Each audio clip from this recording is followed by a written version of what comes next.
Hari ini boleh jadi ada di antara kita yang sedang gelisah dengan urusan rezeki ya. Karena bab kita bicara tentang bekerja gitu ya. Betul apa enggak? Betul? Banyak orang yang mungkin mohon maaf ya harus di PHK, diberhentikan, dirumahkan. Ada enggak? Banyak. Ada orang yang omset bisnisnya berkurang. Ada? Ada. Gelisah wajar, resah wajar. Yang tidak boleh apa? Berlebihan dalam kegelisahan, dan gelisahnya sama siapa, itu yang tidak boleh. Kalau kita mengadukan kondisi ini kepada Allah, sah-sah saja, boleh-boleh saja. Tapi terlalu sayang kalau air mata kita menetes hanya untuk urusan dunia yang kecil saja gitu. Karena dunia ini bukan sesuatu yang tanda kutip ya, benar-benar utama dalam hidup gitu loh. Perintah Allah kepada kita dalam urusan dunia apa coba?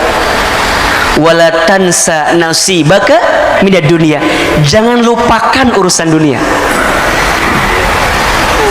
Kalau jangan lupakan gimana? Ya udah biasa aja gitu. Yang paling utama apa? Wabtaghi fima atakallahu darul akhirah wala tansa nasibaka minad dunya, kan begitu. Dan carilah keutamaan akhirat. Jadi utamanya apa? Akhirat. Dunianya apa? Wala tansa nasibaka minad dunya. Jangan lupakan urusan dunia gitu. Bahkan kalau kita merujuk ayat lain, perintah Allah dalam urusan dunia apa? Famshu fi manakibiha. Jalanlah. Jalan tuh gimana? Ya jalan aja gitu. Tapi kalau urusan akhirat apa? Wasari'u ila magfiratin min rabbikum. Dan berlarilah, kan gitu. Wasari'u, dan berlarilah mengejar ampunan Allah, surganya Allah. Kalau urusan dunia apa? Famshu fi manakibiha. Berjalanlah. Oh berarti Ustaz nggak penting atau dunia tuh? Iya, salah juga. Dunia itu penting, tapi bagaimana cara kita meletakkan kepentingan dunia, itu yang harus proporsional. Hari ini urusan rezeki, gimana cara menyikapinya Ustaz? Galau betul, gelisah betul Ustaz, bingung Ustaz.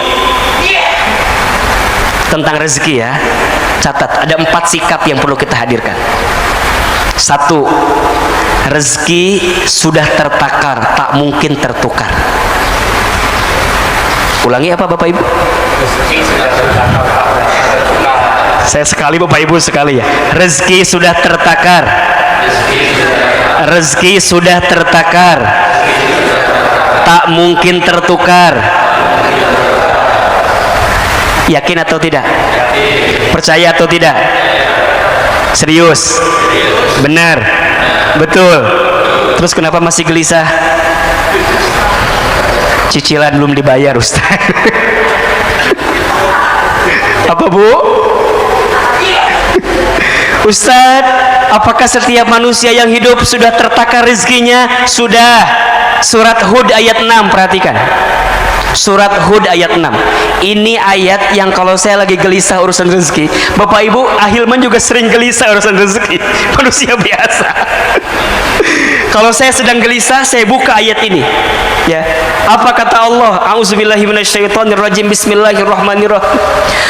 Wa ma min dabbatin fil ardi illa 'alallahi rizquha.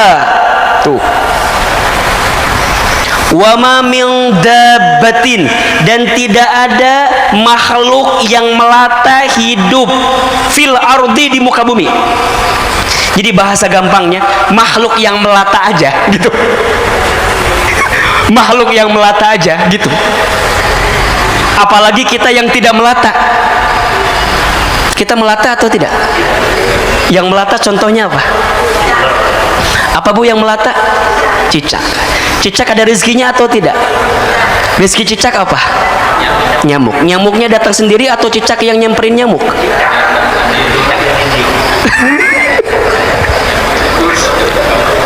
Yang nyamperin nyamuk ke cicak atau cicak ke nyamuk? Cicak-cicak di dinding diam-diam merayap. Terus? Oke. Jadi yang datang nyamuk atau cicak? Tadi katanya cicak.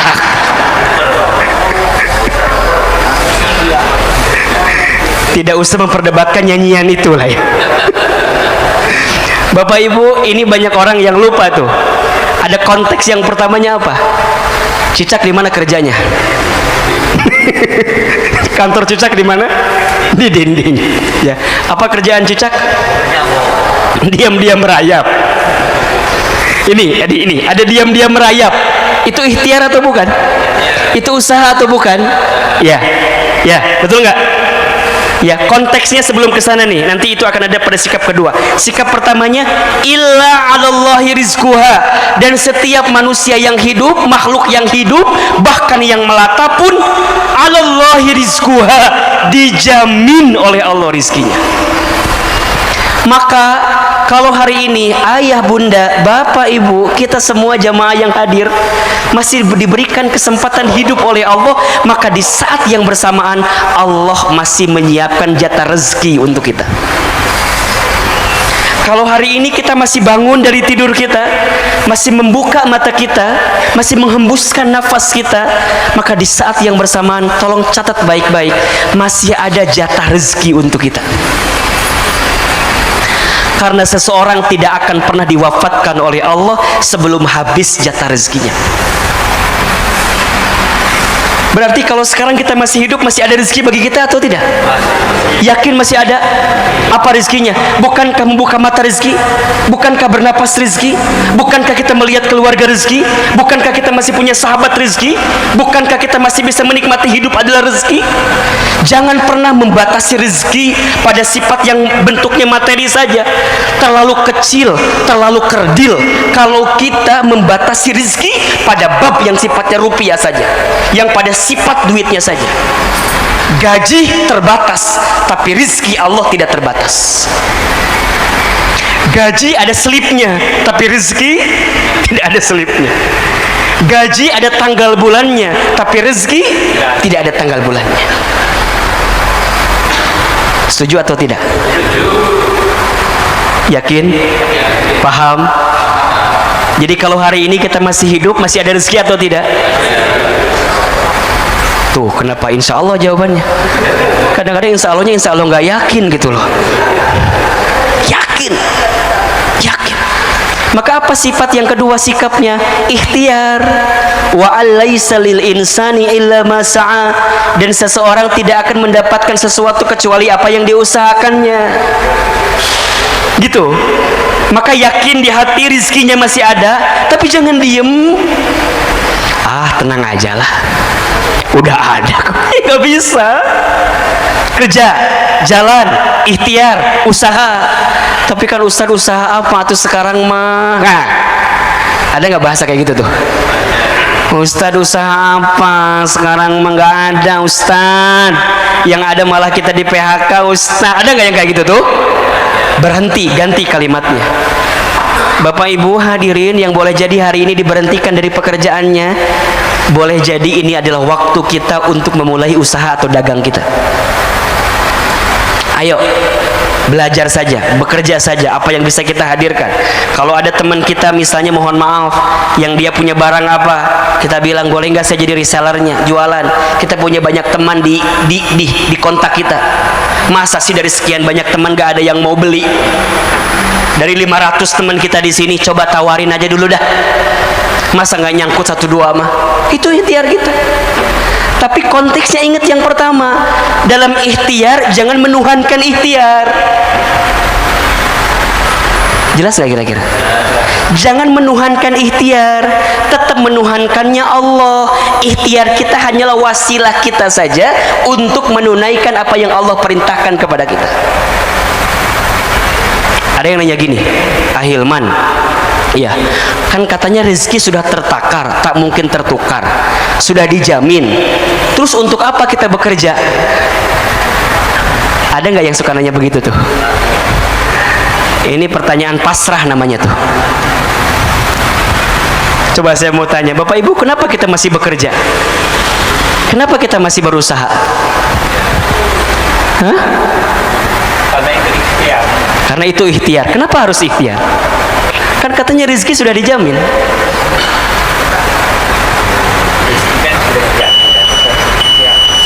Oke. Kalau Bapak Ibu belum bisa menjawab ini, berarti selama ini kita masih menuhankan ikhtiar kita. Cukup sampai sini kajian kita? Atau lanjut? Tunggu sebentar ya. Gini, Bapak Ibu, ikhtiar, usaha, dagang, kerja itu adalah bagian kewajiban kita untuk memenuhi perintah Allah dalam kehidupan kita. Itu jelas? Bekerja, berikhtiar, berusaha itu adalah bentuk pemenuhan kewajiban kita kepada Allah atas perintah Allah kepada kita. Allah memerintahkan kita untuk bekerja, Allah memerintahkan kita untuk berikhtiar, Allah memerintahkan kita untuk berusaha, itu. Tapi Allah tidak minta kita menentukan hasilnya, karena hasilnya Allah yang sudah menakarnya. Betul?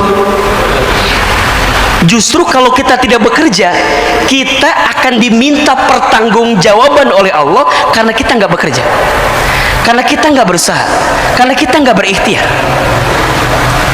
Seorang suami, seorang ayah, kepala keluarga, di rumah tangga, di keluarganya, apa di antara kewajiban kita sebagai seorang suami? Bekerja, mencari nafkah, itu kewajiban.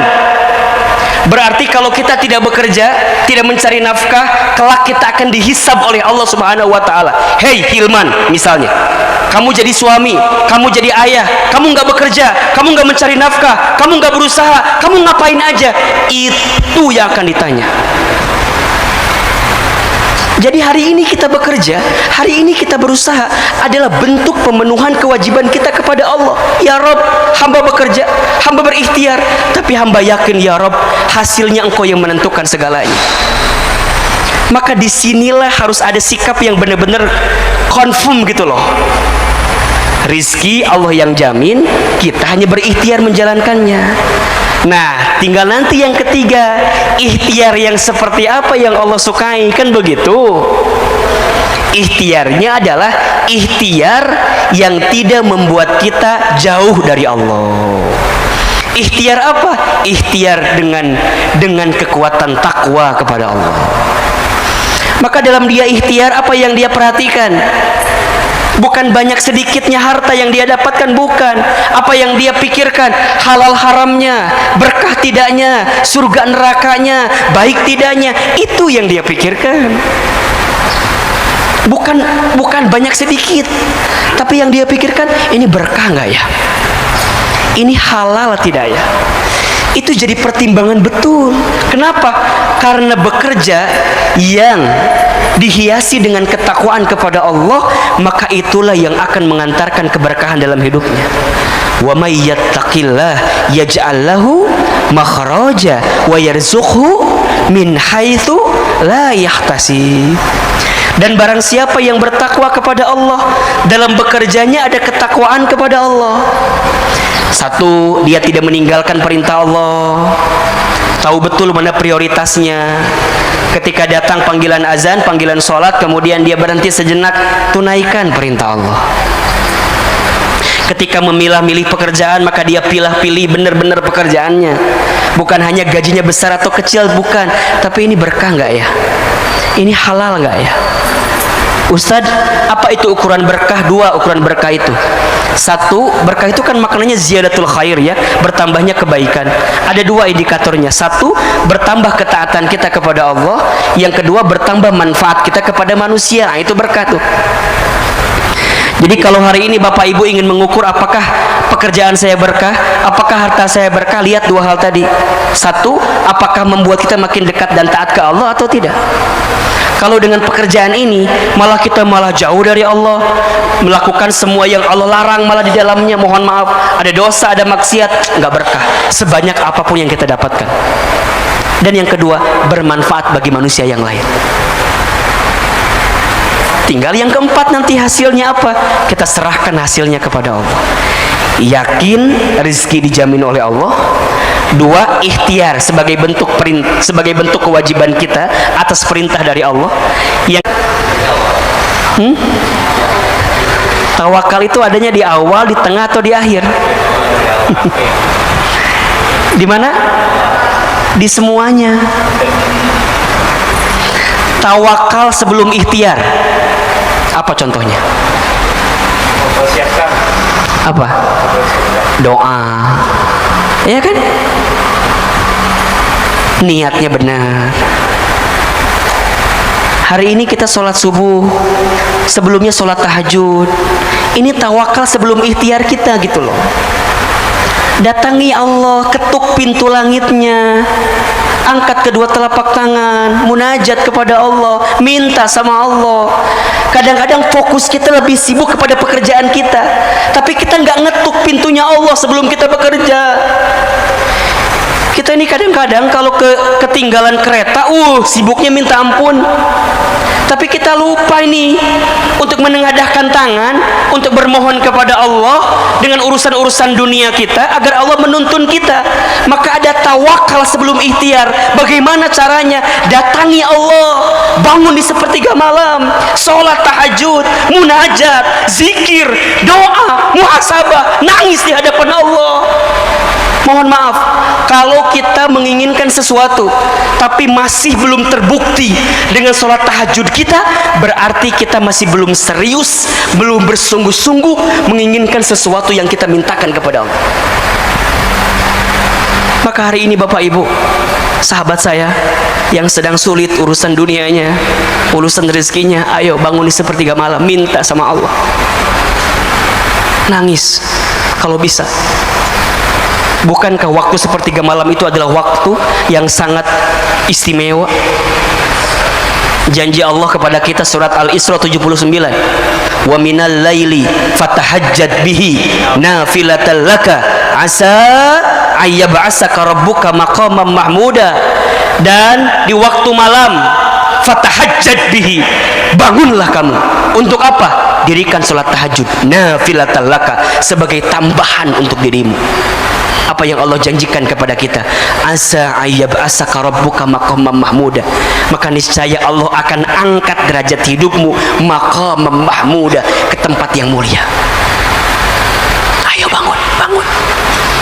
Ini bagian ikhtiar kita tawakal kepada Allah. Kemudian sholat 2 rakaat sebelum subuh. Bukankah kita tahu pesan dari Nabi SAW, barang siapa yang menunaikan sholat 2 rakaat sebelum waktu subuh, maka sama dengan dia mendapatkan pahala seperti mendapatkan apa? Dunia beserta isinya. Itu baru sholat sunnahnya 2 rakaat sebelum subuh. Gimana sholat subuhnya? Gitu cara membacanya. Kadang-kadang kita Ustadz, berarti cukup atau Ustadz ya 2 rakaat sebelum subuhnya nggak sholat? Salah ini. Sebelum subuhnya aja udah dapat dunia beserta isinya, apalagi sholat subuhnya. Apa yang dia dapatkan? Dunia, akhirat, semua. Bahkan barang siapa yang sholat subuh berjamaah di masjid, maka fi zimmatillah, maka di hari itu dia sedang berada dalam penjagaan Allah Subhanahu wa ta'ala.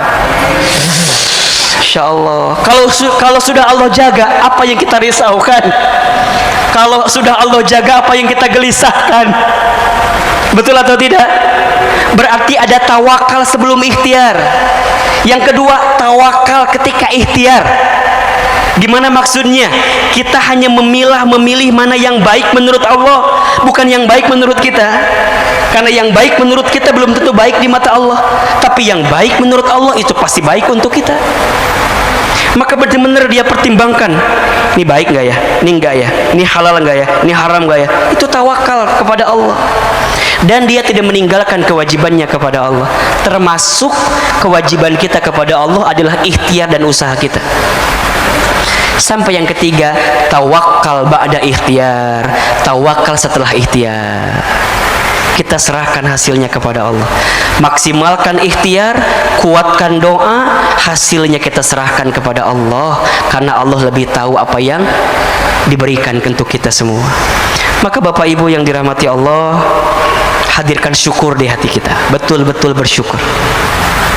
Banyak sekali nikmat yang Allah berikan kepada kita. Belajarlah menghadirkan sifat qanaah namanya. Qanaah itu merasa cukup dengan apa yang Allah berikan kepada kita. Dalam urusan apa? Urusan dunia. merasa cukup, ya cukup kan enak ya Pak, hidup cukup tuh enak gak Pak? Enak, cukup. Mau renovasi rumah cukup, mau ganti kendaraan cukup, anak SPP sekolah cukup, apalagi naik haji cukup, mau umroh cukup, nikah lagi jangan itu maaf. cukup insya Allah. Dan ada satu doa kan yang Nabi juga anjurkan kepada kita kalau kita keluar rumah dalam ikhtiar, Bismillahirrahmanirrahim, 'alallah la haula wala quwata illa billah. Barang siapa yang membaca doa ini ketika keluar rumahnya untuk ikhtiar, maka Allah akan berikan kecukupan, ketenangan, dan keselamatan. Dah. Pada akhirnya ujungnya apa? Kita kembali kepada Allah. Maka siapkan rezeki yang halal saja, siapkan rezeki yang berkah saja. Jangan gelisahkan rezekimu, karena rezeki sudah tertakar, tak mungkin tertukar. Tapi gelisahkanlah bagaimana caramu mendapatkan rezeki itu, karena itu yang akan Allah tanya dalam kehidupan kita. Allah nggak akan nanya berapa banyaknya, enggak, tapi Allah akan nanya gimana dapatnya, kan gitu. Pakai apa, dibelanjainnya kemana, itu. Halo, jelas tidak? Harta itu kan dibagi tiga ya. Ada harta yang dimakan ujungnya jadi kotoran, kan begitu ya. Ada harta yang disimpan ujungnya jadi apa? Jadi simpanan. Kalau kita meninggal jadi apa? Jadi warisan. Kalau anak kita soleh jadi apa? Jadi kebaikan. Kalau anak kita salah jadi sengketaan, berantem dah, ya enggak? Yang ketiga, harta yang kita amalkan, yang jadi bekal kita sedekahkan, itu yang akan jadi jalan kita menuju Allah kelak nantinya. Maka ayolah hidup secukupnya saja, hidup yang cukup. Insya Allah mudah-mudahan kita lebih tegar, lebih yakin ya. Maka nasihatnya adalah kalau kita senang, senang sekedarnya. Kalau kita sedih, sedih sewajarnya, kan gitu. Pada akhirnya semua akan berhenti, pergi, dan selesai. Kuncinya ridho saat menerima, ikhlas saat melepas, syukur saat diberi nikmat, sabar saat diberi musibah. Mudah-mudahan Allah berikan karunia kepada kita semua ya. Semoga apa yang kita hadirkan pagi ini bermanfaat, dan mohon maaf kalau banyak kekurangan dan banyak kehilafan. Terakhir, mari kita angkat kedua telapak tangan, kita berdoa kepada Allah Subhanahu wa taala. Semoga Allah lembutkan hati kita, tenangkan hati kita, dan kuatkan kehidupan kita. Al-Fatihah. Alhamdulillah. Iya kan.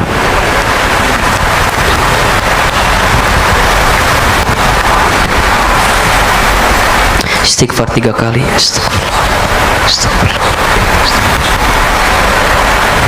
Angkat kedua telapak tangan kita, tundukkan kepala kita, silakan aminkan dalam hati masing-masing. A'udzubillahi minasyaitonirrajim. Bismillahirrahmanirrahim. Alhamdulillahirabbil alamin. Allahumma shalli ala sayyidina Muhammadin wa ala alihi wa ashabihi ajmain. Ya Allah, ya Rahman, ya Rahim. Duhai Allah yang Maha Pengasih lagi Maha Penyayang. Ya Allah, sayangi kami semua dengan cinta-Mu. Cintai kami semua dengan rahmat-Mu. Rahmati pertemuan kami pagi ini ya Allah, agar menjadi pertemuan yang membuat kami semakin dekat dengan-Mu. Ridhoi pertemuan kami pagi ini ya Allah, agar menjadi pertemuan yang mendekatkan kami, membuat kami semakin taat dengan-Mu ya Allah. Ya Ghaffar, ya Ghafur, duhai Allah yang Maha Pengampun, kami bermohon kepadamu ya Allah, ampuni semua dosa-dosa kami ya Allah, ampuni semua maksiat kami ya Allah, ampuni semua kesalahan kami ya Allah, ampuni semua kehilafan kami ya Allah. Berikan kesempatan kepada kami untuk bertobat sebelum kami wafat. Berikan kesempatan kepada kami untuk memperbaiki diri kami sebelum kami kembali kepadamu ya Rabbal Alamin. Ya Allah, kami sadar, kami akui, boleh jadi musibah datang silih berganti, karena masih banyak dosa yang sering kami lakukan, masih banyak maksiat yang sering kami kerjakan. Maka ya Allah, kami mohon kepadamu, bimbing hari-hari kami ke depan dalam kebaikan dan perbaikan ya Allah. Bimbing langkah kami ke depan dalam ketaatan kepadamu ya Rabb. Rabbana zalamna anfusana wa illam taghfir lana wa tarhamna lanakunanna minal khasirin. La ilaha illa anta subhanaka inna kunna minadz zalimin. Ya Allah, ya Rabb, kami mohon kepadamu, tidak ada yang hadir pagi ini kecuali yang banyak dosa, Engkau ampuni dosa-dosanya ya Allah. Tidak ada yang hadir pagi ini kecuali yang sedang sakit, Engkau sembuhkan ya Allah. Allahumma rabban nasi azhibil ba'sya ashfi anta syafi la shifaan illa shifauka shifaan la yughadiru saqama. Ya Allah, begitu banyak saudara kami, sahabat kami, teman kami yang sedang sakit. Kami mohon ya Allah, berikan kesembuhan kepada mereka ya Rabb. Termasuk untuk kami yang hadir hari ini, jika ada di antara kami yang sedang sakit, baik fisiknya, baik psikisnya, baik hatinya, kami mohon ya Rabb, sembuhkan penyakit kami ya Allah. Tenangkan kami ya Allah, kuatkan tubuh kami ya Allah, agar kami bisa benar-benar kuat menjalani hidup ini ya Rabbal Alamin. Ya Allah, tidak ada yang hadir pagi ini kecuali yang sedang sulit hidupnya, Engkau mudahkan ya Allah. Tidak ada yang hadir pagi ini ya Allah kecuali yang sedang punya persoalan, sedang punya masalah, Engkau tunjukkan jalan keluar terbaiknya ya Rabb. Hasbunallah wa ni'mal wakil, ni'mal maula wa ni'man nasir. Ya Allah, tidak ada yang hadir pagi ini kecuali yang sedang punya hajat, punya keinginan, Engkau mudahkan ya Rabbal Alamin, agar kami bisa mendapatkan apa yang kami inginkan dengan izin-Mu ya Allah. Allahumma inna nas'aluka ridhaka wal jannah wa na'udzubika min sakhatika wan nar. Allahumma innaka afuwun karim tuhibbul afwa fa'fu anna ya karim. Bismillahilladzi la yadurru ma'asmihi syai'un fil ardi wala fis sama wa huwas samiul alim. Allahumma inna na'udzubika minal barasi wal jununi wal juzami wa min sayyi'il asqami. Ya Rabb, jaga kami semua ya Allah, lindungi kami semua ya Allah, sehatkan kami semua ya Rabbal Alamin, sehat afiatkan tubuh kami ya Allah, agar kami bisa semakin dekat dan taat denganmu ya Rabbal Alamin. Allahumma inna nas'aluka ilman nafi'an wa rizqan wasi'an wa amalan mutaqabbala ya Rabbal Alamin. Ya Allah, kami bermohon kepadamu, berikan kepada kami ilmu yang bermanfaat, anugerahkan kepada kami rizki yang halal, rizki yang berkah, rizki yang lapang, rizki yang bisa membuat kami semakin dekat dan taat kepadamu ya Allah. Dan terimalah amal-amal kami semua ya Rabbal Alamin. Rabbana taqabbal minna innaka antas samiul alim wa tub alaina innaka antat tawwabur rahim. Allahumma lakal hamdu wa ilaikal mushtaka wa antal musta'an wa la hawla wa la quwwata illa billahil aliyyil azim. Ya Allah, segala pujian untukmu ya Allah. Hanya kepadamu lah aku mengadu ya Allah, hanya kepadamu lah aku meminta pertolongan ya Allah. Karena tidak ada yang punya kemampuan, tidak ada yang punya kekuatan kecuali Engkau ya Allah ya Rabbal Alamin. Rabbana atina fid dunya hasanah wa fil akhirati hasanah wa qina azabannar. Ya Allah, sebagaimana Engkau satukan kami di dunia, kami bermohon ya Allah, kumpulkan kami semua nanti di surgamu ya Allah. Kalau seandainya usia kami semakin dekat dengan wafat kami mohon ya Allah, wafatkan kami semua nanti dalam keadaan beriman, wafatkan kami semua nanti dalam keadaan Islam, wafatkan kami semua nanti ya Allah dalam keadaan husnul khatimah. Dan kami mohon kepadamu ya Allah, untuk orang tua kami, guru-guru kami, sahabat kami, saudara kami, teman kami yang sudah kembali kepadamu ya Allah, kami mohon wafatkan mereka semua dalam keadaan husnul khatimah. Lapangkan alam kuburnya, terima iman Islamnya, ampuni semua dosa-dosanya, dan kumpulkan kami bersama mereka nanti di surgamu ya Rabbal Alamin. Subhana rabbika rabbil izzati amma yasifun, wassalamun alal mursalin, walhamdulillahi rabbil alamin. Al-Fatihah. Iya kan. Amin amin ya rabbal alamin. Bapak Ibu terima kasih banyak, mudah-mudahan bermanfaat. Sehat selalu, salam untuk keluarga, mohon maaf lahir batin. Assalamualaikum warahmatullahi wabarakatuh.